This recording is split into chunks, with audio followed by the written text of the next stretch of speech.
Bonjour à tous et bienvenue dans ce nouvel épisode du podcast de Studio Deliam où nous discutons de l'évolution de l'industrie du cinéma et des arts visuels. Aujourd'hui, nous allons aborder un sujet qui suscite de nombreux débats parmi les amateurs de cinéma, les cinéastes et les critiques. Le favoritisme des franchises et la mort des films originaux. Est-ce que l'essor des franchises bloque la créativité et étouffe les films originaux ? C'est une question à laquelle nous allons tenter de répondre ensemble dans cet épisode. Il est indéniable que les franchises ont pris une place prépondérante dans l'industrie du cinéma.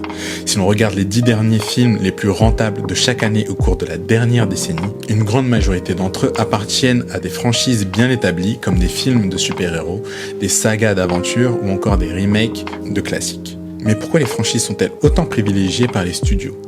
La réponse est simple, elles représentent une valeur sûre. Les franchises ont déjà un public fidèle, des personnages et des univers que le public connaît déjà et apprécie.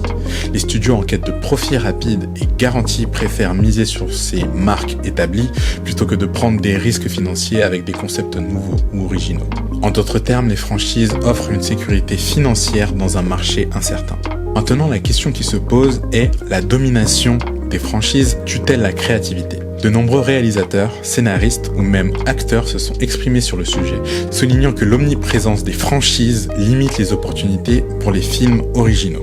Les studios, concentrés sur l'expansion d'univers déjà existants, allouent une grande partie de leur budget aux franchises. Cela signifie que les films indépendants ou les concepts originaux ont souvent moins de financement, moins de visibilité et donc moins de chances de succès commercial. Prenons l'exemple de réalisateurs comme Christopher Nolan ou Quentin Tarantino, qui ont réussi à proposer des films originaux tout en obtenant un succès commercial.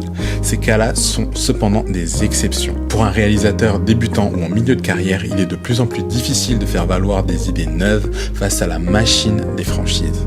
En effet, même les plateformes de streaming comme Netflix, qui étaient à l'origine perçues comme un refuge pour les films originaux, commencent elles aussi à privilégier des productions de séries à succès ou des films inspirés de franchises, car cela leur permet de fidéliser leur public.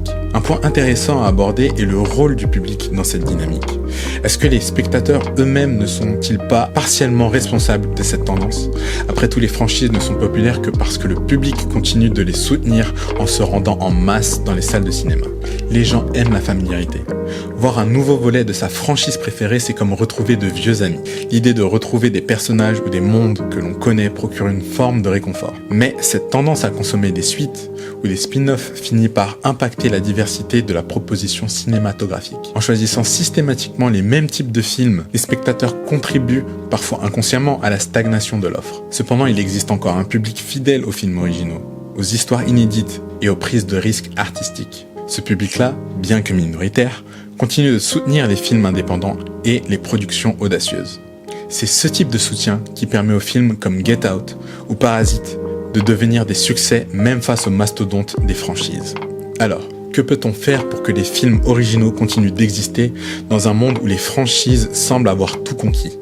Certains cinéastes explorent de nouvelles voies pour contourner le système traditionnel. Des plateformes de financement participatif comme Kickstarter ont permis à certains projets originaux de voir le jour. De plus, certains festivals de cinéma tels que Sundance ou Cannes jouent un rôle crucial en mettant en lumière des films indépendants et originaux qui autrement passeraient inaperçus. La solution passe aussi par la prise de conscience des studios. Même si les franchises sont lucratives, un équilibre doit être trouvé pour éviter la saturation du marché. Les films originaux apportent une fraîcheur et des perspectives nouvelles nécessaires à la survie de l'art cinématographique. Enfin, la responsabilité repose également sur les spectateurs. Aller voir des films originaux, soutenir des réalisateurs indépendants et ne pas systématiquement choisir des franchises peut faire une réelle différence. Pour conclure, il est évident que les franchises dominent actuellement le paysage cinématographique. Mais cela ne signifie pas pour autant la mort des films originaux. Certes, ces derniers sont souvent étouffés par le bruit des blockbusters, mais tant qu'il y aura des créateurs audacieux et des spectateurs curieux, les films originaux continueront d'exister et parfois de triompher. Merci d'avoir écouté cet épisode, n'hésitez pas à partager vos réflexions en commentaire et si vous avez apprécié ce contenu, abonnez-vous pour ne pas manquer nos prochains podcasts. Vous pouvez également retrouver nos services et nos créations sur notre site internet deliams.com. À bientôt.